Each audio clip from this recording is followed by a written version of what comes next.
দাম দিয়ে কিনেছি বাংলা,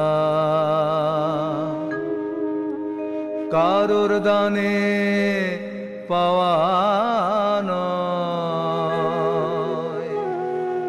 কত কুলের কুলাঙ্গনা নাম নিয়াছে বীরাঙ্গনা।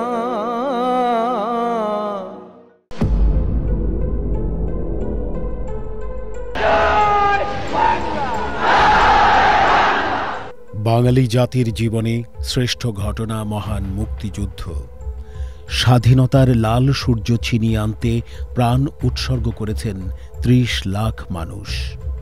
পাকিস্তানি বাহিনী ও তাদের দোসরদের হাতে নির্যাতিত হয়েছেন অনেক নারী। সামাজিক বাঁধায় এই নারীরা তাদের দুঃখের কথা বলতেও পারেনি। অচলায়তন ভেঙে বঙ্গবন্ধু তাদের বীরাঙ্গনা উপাধি দিয়ে সম্মান জানিয়েছিলেন। আমার যে বোনেরা, আমার যে মেয়েরা পশ্চিম পাকিস্তানের বর্বরের কাছে ধর্ষিত হয়েছে, তারা ইচ্ছা করে ইজ্জত দেয় নাই, তাদের ইজ্জত নষ্ট করা হয়েছে। তারা আমার মা, তারা আমার বোন, তারা আমার কন্যা। কিন্তু ঘাতকের বুলেট জাতির পিতার প্রাণ কেড়ে নিলে আবারও কপাল পোড়ে নির্যাতিত নারীদের। অপবাদ মাথায় নিয়ে শুরু হয় নীরব দুঃখযাত্রা। দীর্ঘ সময় পর বঙ্গবন্ধু কন্যা প্রধানমন্ত্রী শেখ হাসিনার বদৌলতে বীরাঙ্গনারা মুক্তিযোদ্ধা হিসেবে স্বীকৃতি পেয়েছেন। মুক্তিযুদ্ধ মন্ত্রণালয় এখন পর্যন্ত ৪০০রও বেশি বীরাঙ্গনার গ্যাজেট প্রকাশ করেছে। বীরাঙ্গনাদের দুঃখ গাঁথা খুব কমই শুনতে পেয়েছে জাতি।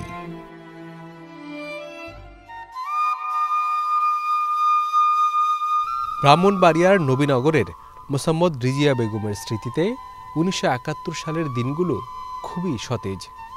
সে সময়ের কৃষ্ণনগরের এই তরুণী জীবিকার টানে স্বামীকে নিয়ে ঢাকায় নানা বাড়ির কাছে চলে এসেছিলেন মুক্তিযুদ্ধ শুরুর আগে আগে। ঘর নিয়েছিলেন তখনকার তেজগাঁও বিমানবন্দরের পাশে। যুদ্ধ শুরুর পর বেশিরভাগ আত্মীয় স্বজন শহর ছেড়ে পালাতে পারলেও আটকে পড়েছিলেন রিজিয়া ও তার স্বামী।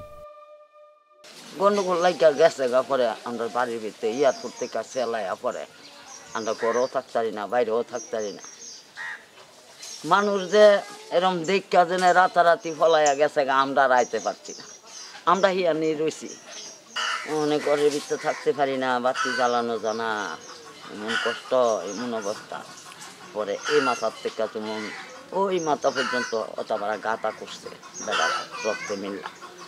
গাঁথা কইরা এই গাঁথার ভিতরে নারকেলের ডাগা কাঠা কোড়া এটা দিয়া উপরে দিয়া পালায়া চাষ বান্ধা, তারপরে একটা কিছু জায়গা রাখছে, সিঁড়ির মতো বানাইছে, বানায় এটা তার নামে উঠে।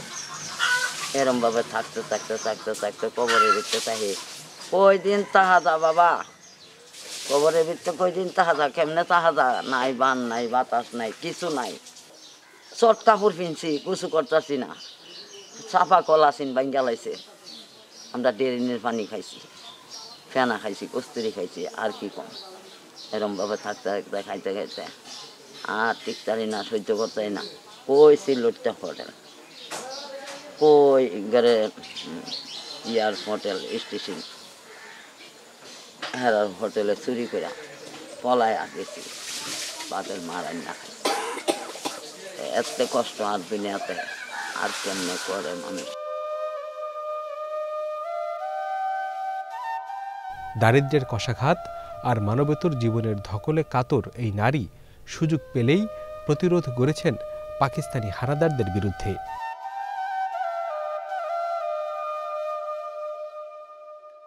এই স্কুলের এখানে যায় গিয়া বয়া থাকতাম।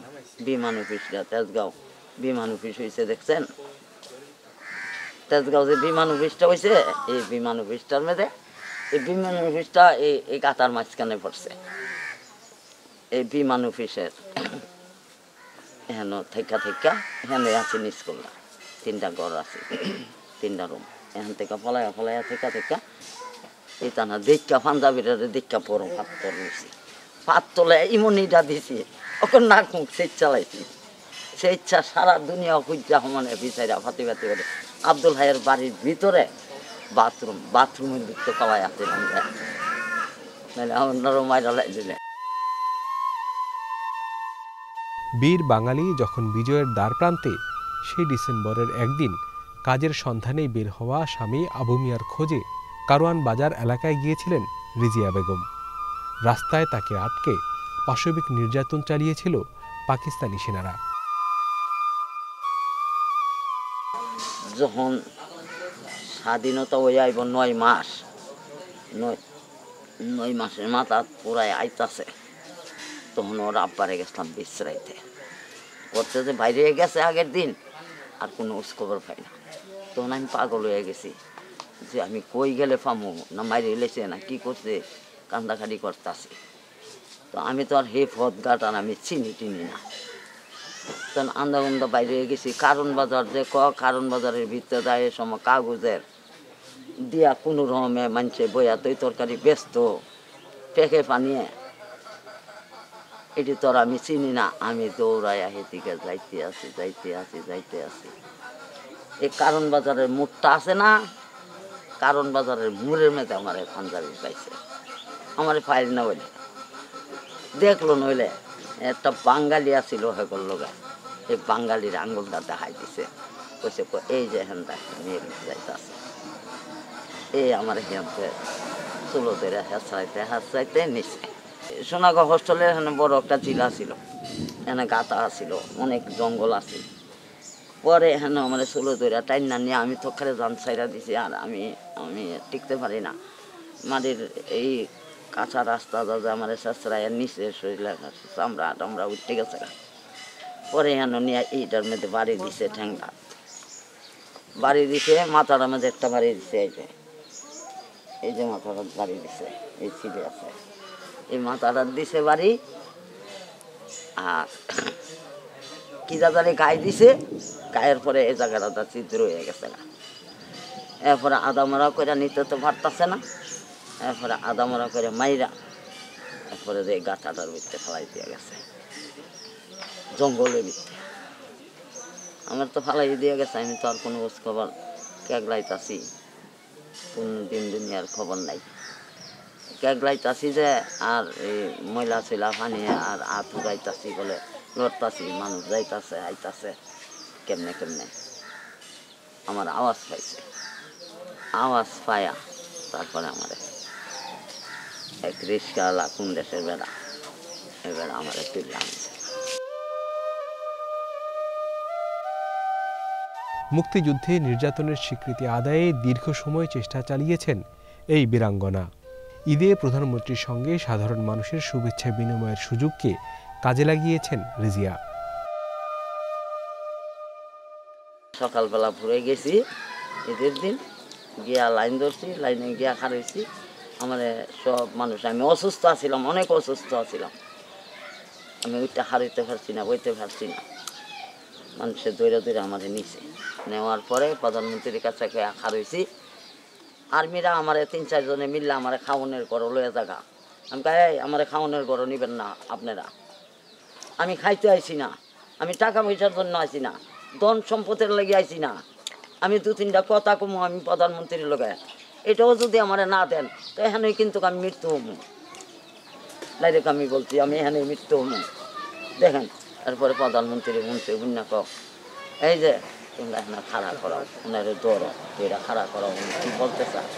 তখন আমি পুরা কইছি, কোয়ার পরে প্রধানমন্ত্রী অনেক কাঁদছে, কান্দা এরপরে আমি কাগজটা দেখাইছি, কাগজটা পাইয়া তো আরও কাঁদছে, ওনার বাপের হাতে লেখা লিখতে আরও কাঁদছে।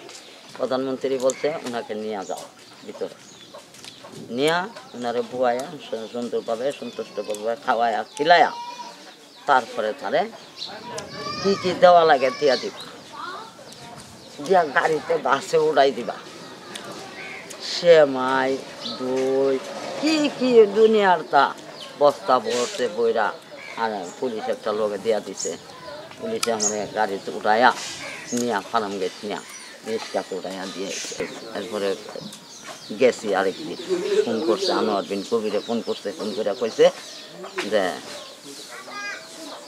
খালা আপনি তো আইতে হয় কেরে, আপনি আইতেইব প্রধানমন্ত্রীর লোকে দেখা করতে হইব, কথা কইতে হইব। তখন কার্যালয়তে গেছি, গিয়া দেখা করতে আর ভিডিও করছে।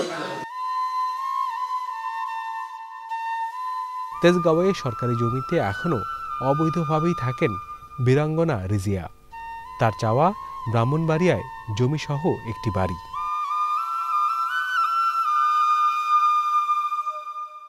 আমরা তেজগাঁয়ে সরকারি রেলের জায়গায় ছিলাম, আছি, এখনও আছি।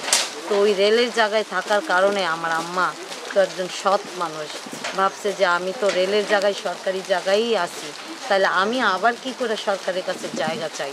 তো আমার আম্মা কখনোই জায়গা চায়নি, কিন্তু এখন দেখা যাইতেছে রেলের জায়গা রেলে নিয়ে নিবে, কারণ রেলের জায়গা সব ব্রিজের জন্য দিয়ে দিচ্ছে। এখন সরকারের কাছে একটাই দাবি, উনি যেন পুনর্বাসন পায়, আমার আম্মা যেন মাথা গোঁজার ঠাই পায়।